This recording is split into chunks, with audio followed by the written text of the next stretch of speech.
Okay, hey, this is another video in my series, reading old newspapers. First I like to say, I'm sorry about the audio.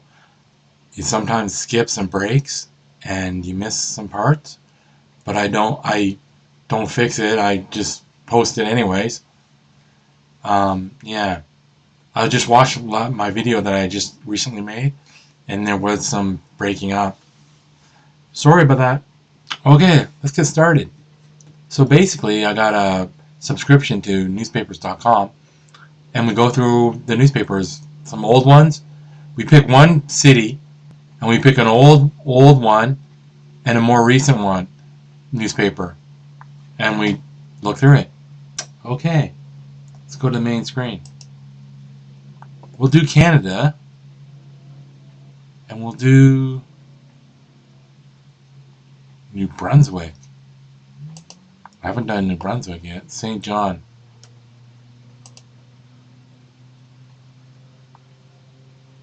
Evening Times Globe. Let's do that. 1992, that's it? Let's see if this other one, Telegraph, Journal.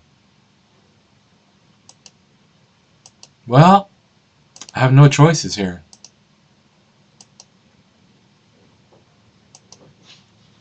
$1992. Let's do December. December 31st.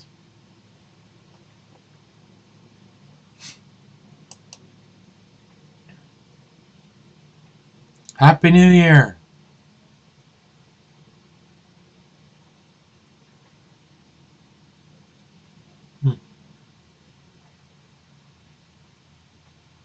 It's the regional library, St. John Regional Library. They got it off. They scanned it from.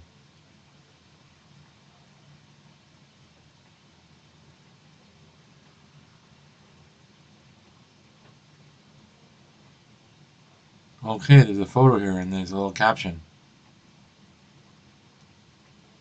Look at this. Colin Anderson of Edmonton throws himself into the snow outside his home as he cools off after a float in his hot tub. But with temperatures in the area hovering around minus 30 degrees, he didn't linger.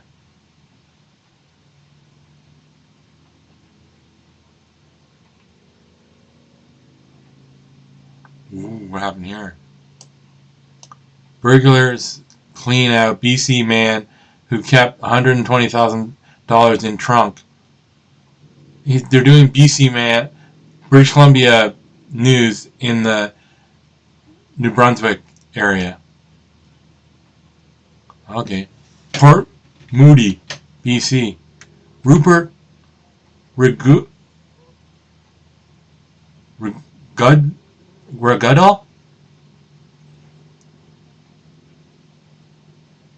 Trusted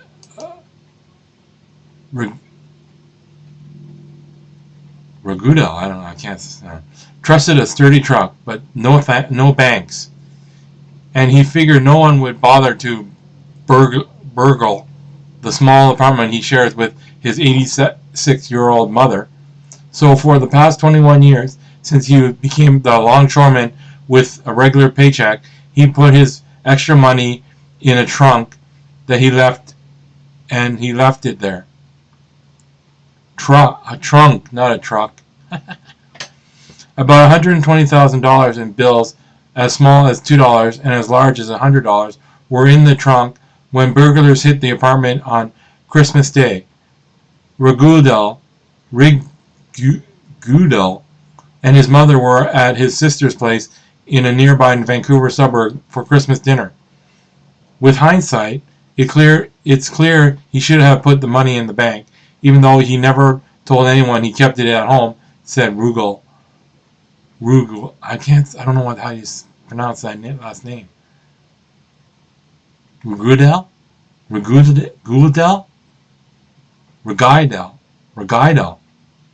57.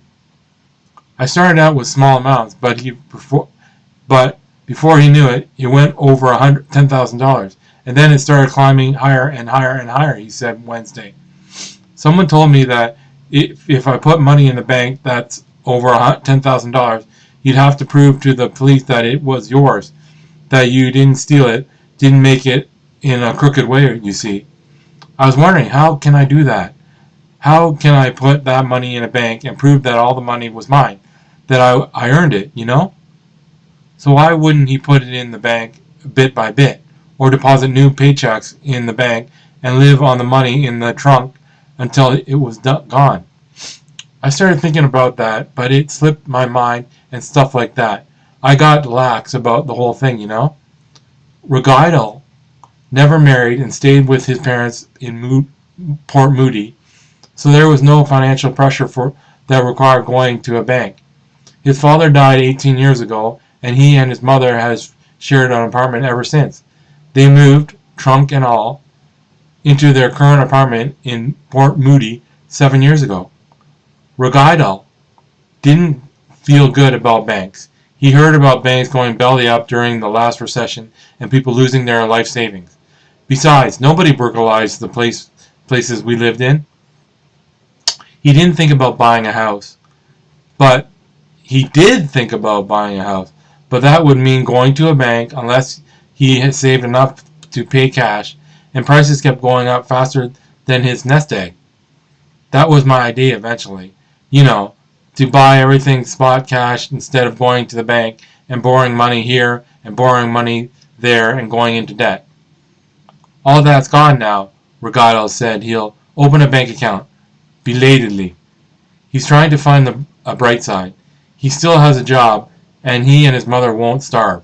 Still, it hurt when he discovered the money was gone. It really hit me, you know? It's starting to wear off now. But the old time, it sort of hits me back again. But the odd time. Port Moody police have no suspects in the case. Sorry about reading. My reading is so bad. My reading skills are so bad. Neighbors rally around fire victims. An elderly woman whose house burned down on Christmas Day says she never knew she had so many friends. It's so wonderful what the community is doing, Evelyn Robinson said yesterday. Most of these people don't even know. Neighbors on Otter Lake Road off Loch Lomond Road, and other people have rallied behind Evelyn and her husband, Thomas. They've donated money and volunteered time to build a new house. And the new house, which is being built in the same location as the old one, will replace the two-story frame house where the couple lived for 40 years. Paula Kemp, a neighbor and friend, said the community has put in a tremendous amount of volunteer work to complete the house. About 10 volunteers began working on the home yesterday, excavating and preparing the foundation. She expects 20 to put up the walls today. Kemp said the community wanted to help because the couple has a fixed income and has no house insurance. It's a small area and they wouldn't be able to do it alone. We wanted to see her home back in her home. A dance will be held at the Barnesville Community Center in January to raise more funds to furnish the house, Kemp said. This holiday season has not been the brightest, Robinson said. Her 83-year-old husband has taken to the hospital on Christmas Eve and is being treated for cancer. On Christmas Day, the couple's 200-year-old house burned down when she tried to thaw the frozen water pipes with a blowtorch. The 77-year-old woman said she had thawed her pipes with a torch many times, but has learned her lesson. I had done that 100 of times before, but I'd never do it again as long as I live. Robinson said the material next to the pipes went up in flames when the torch was held near it. The fire spread through the walls and tore through the house. I jumped on the phone, she said. They had to haul me out of the house because they thought it would explode with the wood and oil, I guess. Robinson, who is living with a friend until her new home is built, said there is a happy ending to the story. I didn't know I had so many friends. It's such a relief to know people care, she said. I'm so happy. Great. Okay, that's so great.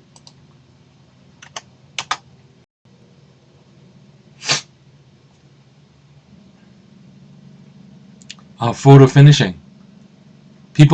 Young kids might not know this, but when you took photos, you took photos on a film, and you had to send them in to get them processed. So this is the old days. Photo finishing, 12 exposures, $6.49. 24 exposures, $7.49. 36 exposures, $14.49. Yeah, it'd be on film. You'd have to, yeah. Anyways, what's this? Notice, discount door close, store. Notice, discount door store will be closed for inventory Saturday, January 2nd. We will reopen Monday, January 4th at 8 a.m. We wish everyone a happy and safe New Year. Discount door store. Okay, let's move on.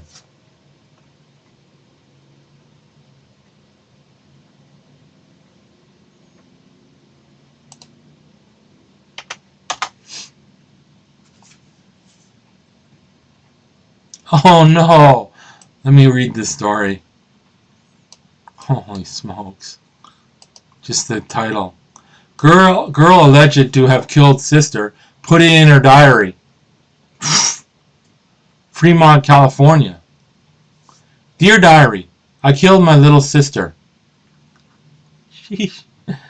That's part of the sole diary entry for a 14-year-old Fremont girl accused of using a pillow to smother her 4-year-old sister, who died under mysterious circumstances.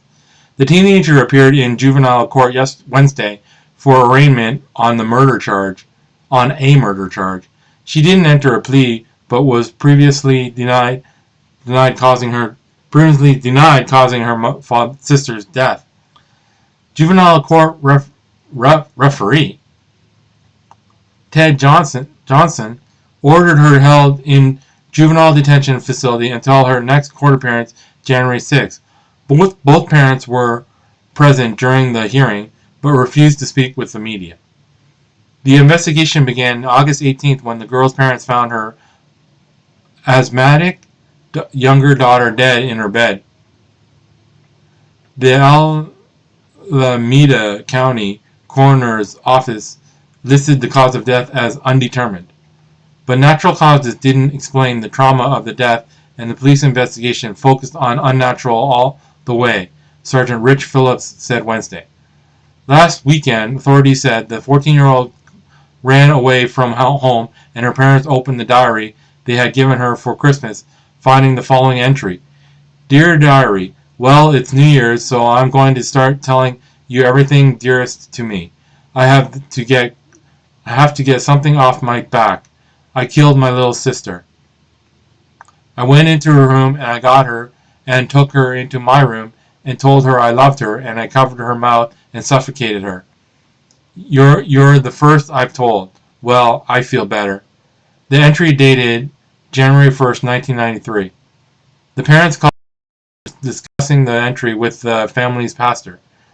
Police arrested the girl earlier Sunday at her boyfriend's house, but she wasn't charged until Tuesday, after the coroner's office went over the case again and determined that, despite her asthma, the 4-year-old had no pre-existing medical condition that would cause her to stop breathing.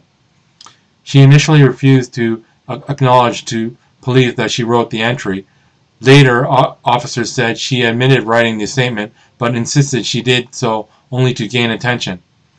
The diary statement was significant, but was just one link in an investigation that started after the 4-year-old was found dead, Phillips said. We focused on her mental stability from the start, he said, but we needed something more than the fact that she had a propensity for doing such an act. Phillips said the teenager had a long history of psychological problems, but wouldn't go into details. We are not experts on giving psychiatric evaluations, he said. The parents told police that although the 4-year-old suffered from asthma, she was fine when they put her in her bed. The child took medication and used a special machine to make sure the medicine went down into her lungs. Oof. She wrote it in the diary. Of course, maybe she didn't.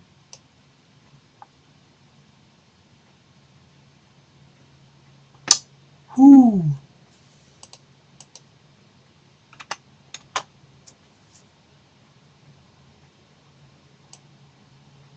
Well, it's a little cartoon. Conservative Museum. Reagan, Thatcher, Bush. New exhibit opening 1993. That looks like Mulrooney, Brian Mulrooney. Brian Mulrooney is our in the 90s. He was our prime minister.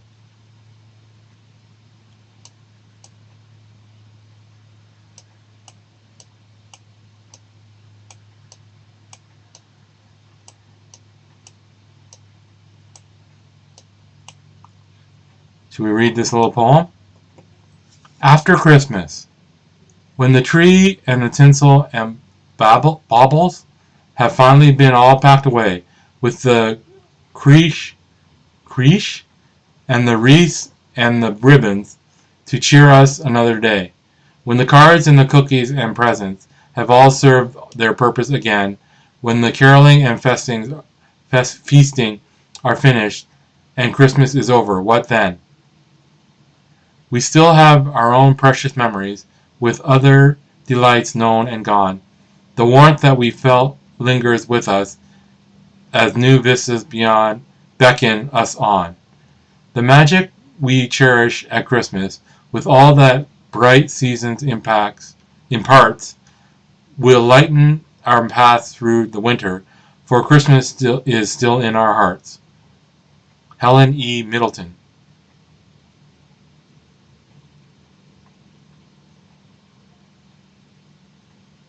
Okay, let's move on. I'll just do one paper today. Jean Chrétien.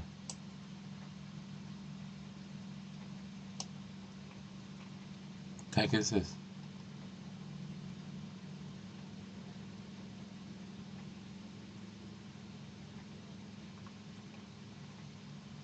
Quotable quotes from 1992.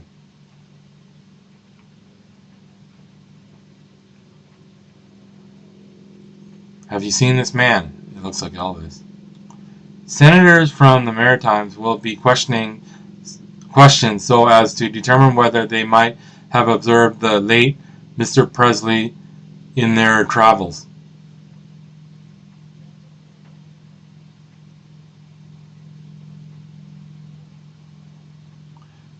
Government leader in the Senate, Lowell Murray, responding to the question in the upper house on whether a radio report on Elvis living in the East Coast was accurate.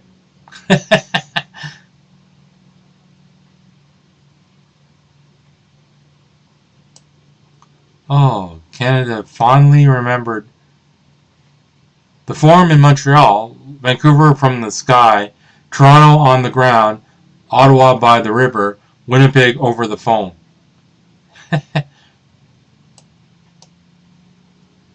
Actor Michael J. Fox, a native of British Columbia, who now lives in Los Angeles, in an interview about what he likes best about his native land.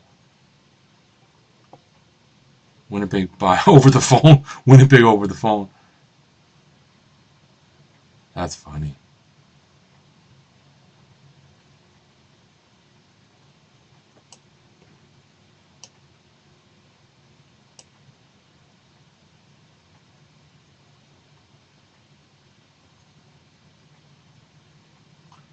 Woody Allen. Oh, Woody Allen here. Let's see here.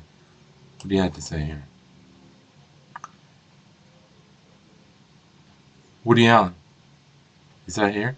If the Democrats had a single formidable candidate, they'd win. They don't now. They have faceless, non-charismatic candidates, any one of which would be better than George Bush. Woody Allen. Woody Allen is Bill Clinton's family values advisor.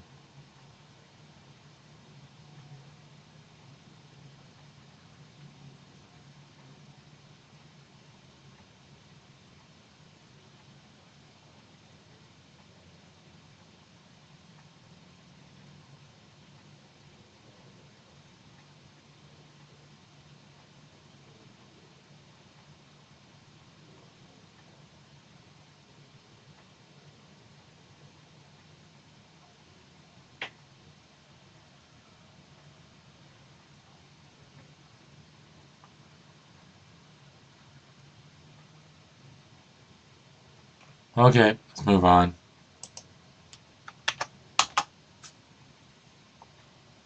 Oh, foods. Let's see here. What's this? 1 liter of Life brand cocktails, 69 cents.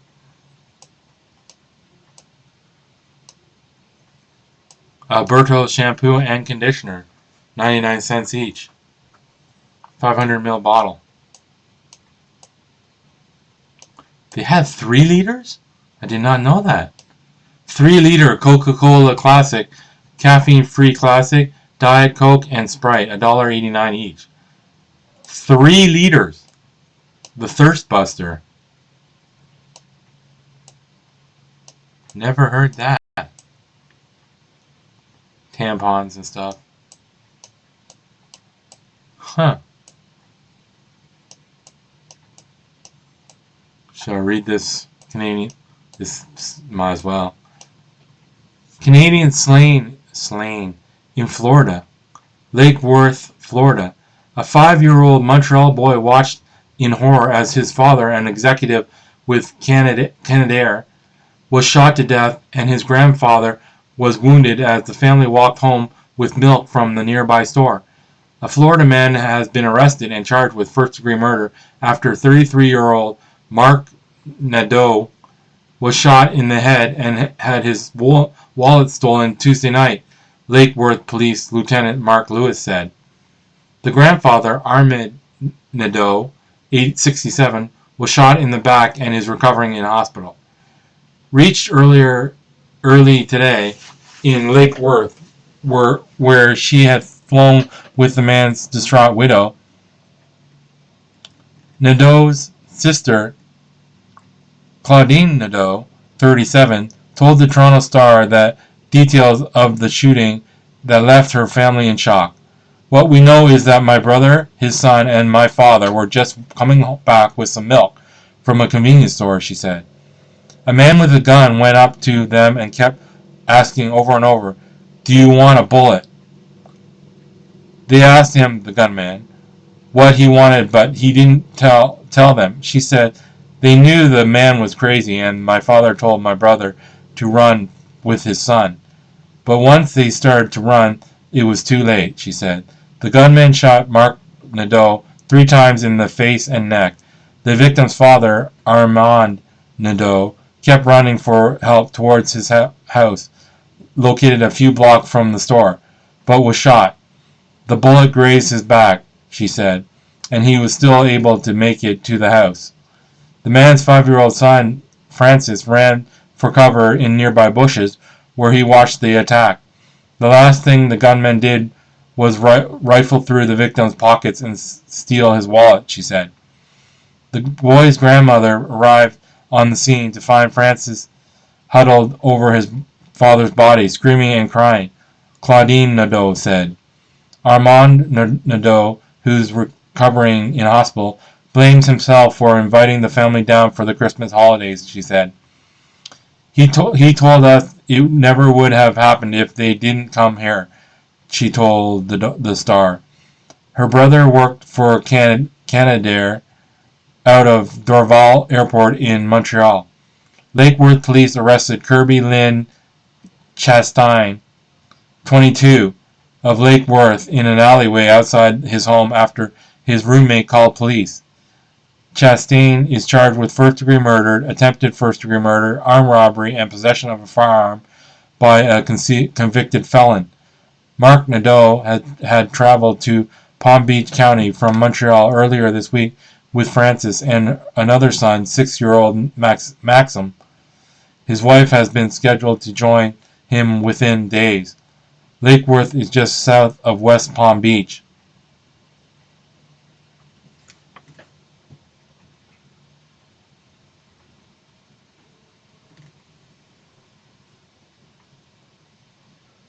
Oh, that's so sad.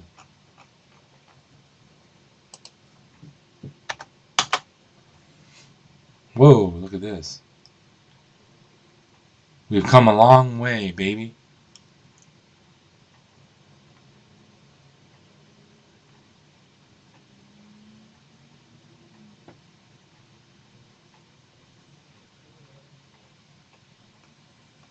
Baby. Ah, that's not important. Oh, all these babies.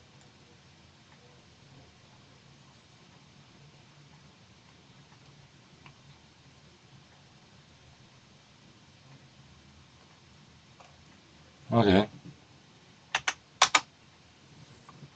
Another page of babies? Give me a break.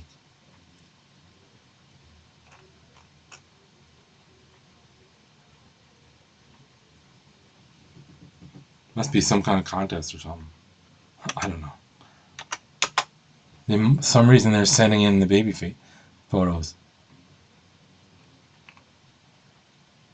Okay. Holy smokes. That's 3 pages. That's 4 pages. It's 5 pages. 6 pages. I don't know if I. Okay, here we go.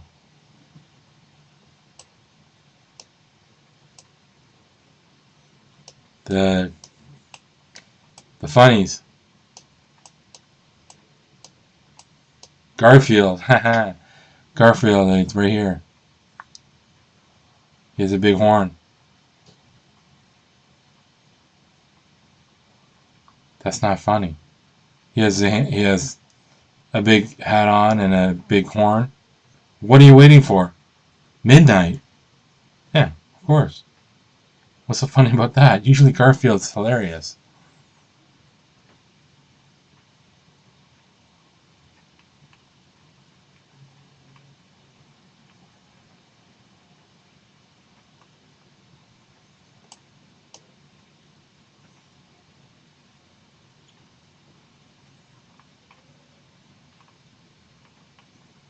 Crossword.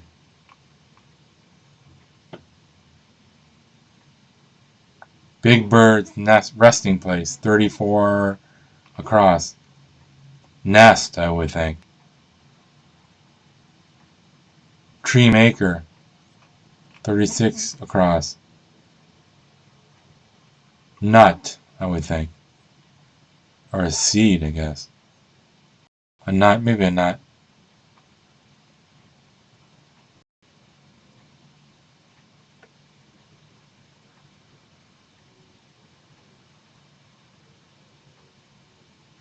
Actress, 29. 29 dad. Actress Thompson. Emma Thompson? 3 letters. Leah Thompson.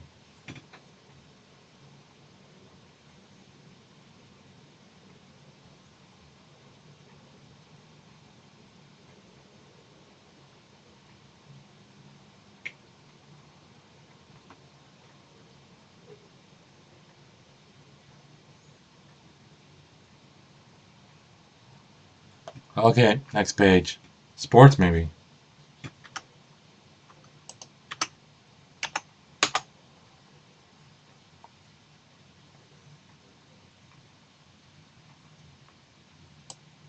Countdown starting for New Year's, baby.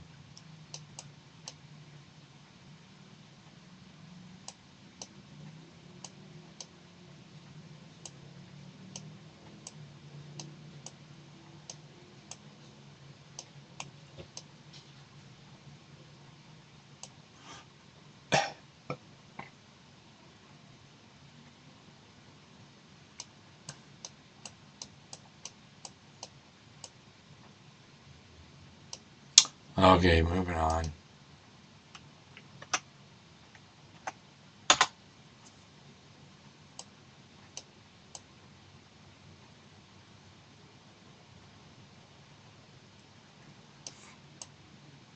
Okay, let's hear. Chatham will lose Zellers. Chatham.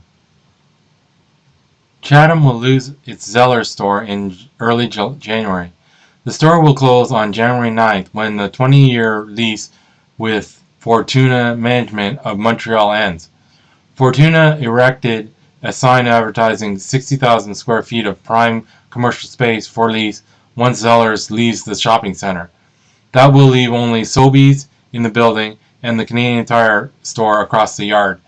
Zellers' regional manager Charles Towers said in Halifax some employees will move to the Zellers store in Northumberland Square, Douglastown. Others will get severance packages. He estimated the store was had about 60 employees, but did not have firm figures at hand. That's too bad.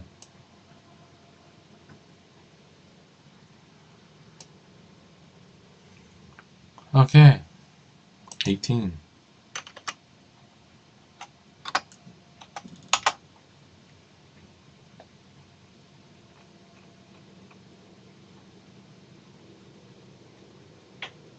Older women want fashionable clothes. Dull, frumpy look won't do. I'm not going to read that. Let's read this here. A pair of stylish older fashion models from Toronto are shown wearing, from left, zebra print cardigan and stirrup pants from Marks and Spencer, red silk tunic, pants and beaded edged scarf, $465, from Holt Renfrew. Oh yeah. Oh, the cardigan was $85. Stylish.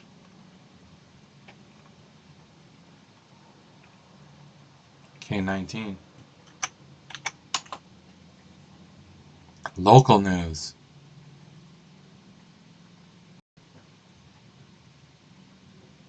"1992. This is the year that was."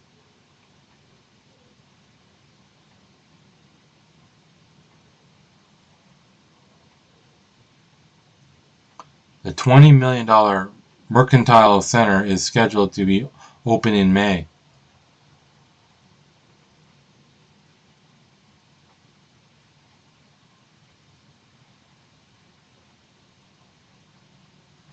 Huh.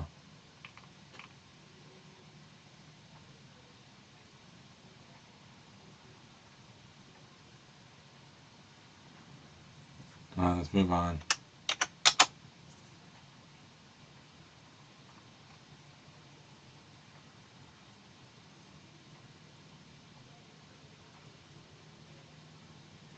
The weather.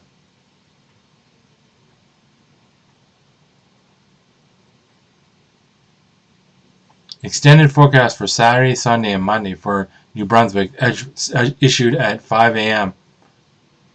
Saturday, mainly sunny. Low near 17. Highs near -8. That makes no sense. Sunday, sunny. Low near -7. Oh, it's lows near -17. The minus was right there. Lows near -17, highs near -6. Monday, mostly cloudy with a few flurries. Low near -11, highs near 0.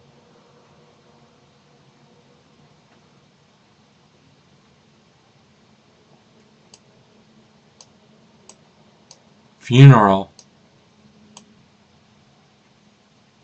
That's too bad.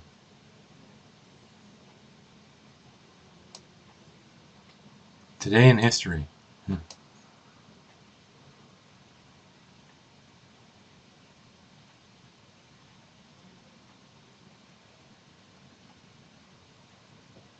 20 years ago, St. John's East's newest shopping center, Parkway Mall, was in its early stages of construction.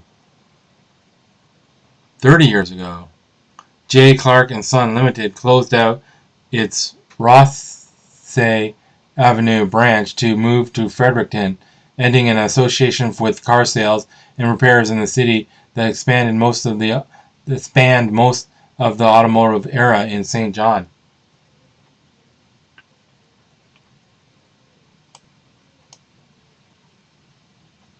Okay, moving on.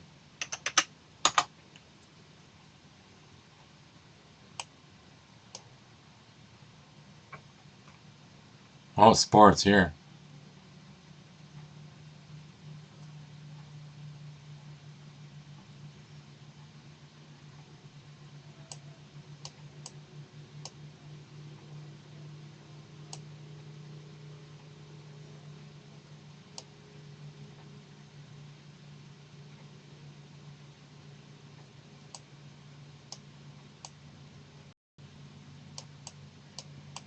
Ooh, Canadian juniors stay unbeaten. Junior Canadians. Canadian goalie Manny Lagacé looks through traffic Wednesday against Finland in the World Junior Hockey Championship. Oh yeah, World Juniors on Christmas. They're in Sweden.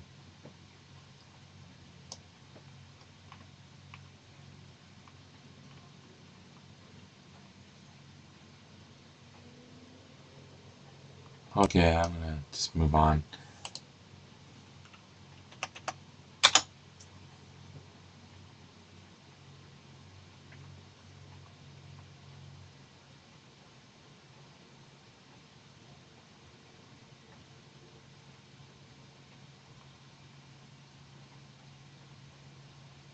Let's see here.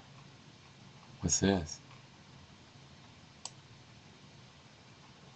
Minor hoop. Let's see this. I guess, I don't know what to read. Area clubs claim 2 crowns.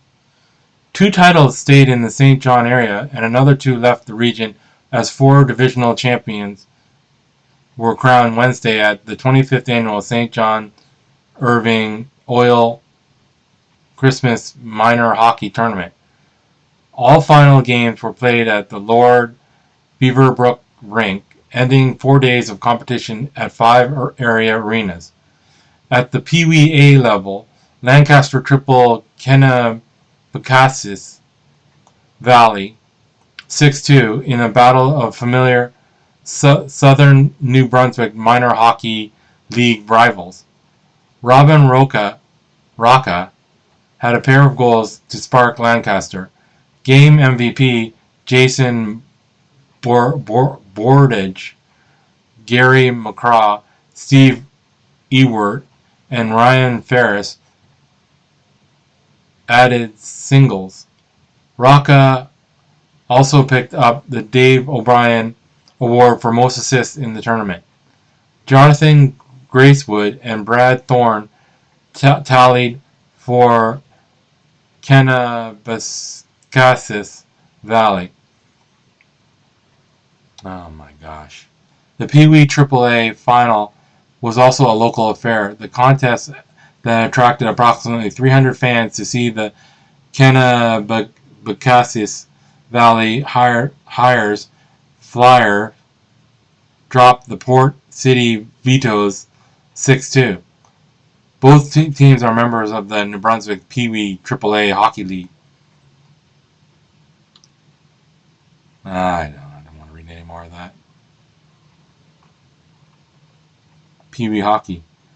NFL agreement falls apart. New York. A tentative agreement between the NFL and its players fell apart Wednesday, the lawyer for the players said. Jim Quinn said the league's representatives, including Commissioner Paul Tagliabue, ended 2 hours of meetings by saying the deal is off. An agreement in principle that would have brought liberalized free agency to the league for the first time had been reached last week. We had an agreement in principle once announced last Tuesday, December 22nd, and none of the issues discussed in the last week's changed. There were no new issues raised or discussed, Quinn said. Apparently, a number of the hardline owners at the very end, it insisted upon an increase in the number of years in the deal. They wanted an additional year and then 2 years more on the draft, going beyond the terms of agreement. The main stumbling block apparently was the owners' insistence that the players whose contracts expired be given only a 60-day window in which they could negotiate with any team.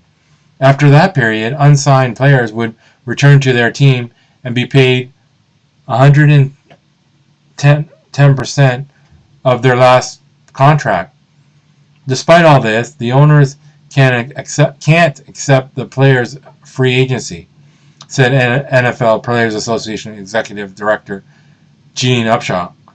When it came time to face the reality of free agency, they backed out of the deal. When it was time for the owners to really face the reality of free agency, they said they can't give it to us. They can't give it to us. The owners were represented by Al Davis of the Los Angeles Raiders, Dan Rooney of the Pittsburgh Steelers, John Shaw of the Los Angeles Rams, and Tagliabue. The only reason I know that's how it's pronounced is because I've heard the name before, Tagliabue. Okay, I'm gonna call this quits. That was fun. Oh, that's so awful that the girl wrote in her diary that it killed her sister. Oh man. She had psychological problems. That's the saddest part about reading these things. And then everything else was just junk. Except the burglary. The guy's trunk. $120,000. He didn't put it in the bank. But he didn't feel that he didn't in the interview. He didn't sound like he was too mad about it. Okay, that's it. Signing off. Remember, live your life and see what happens. Okay, later.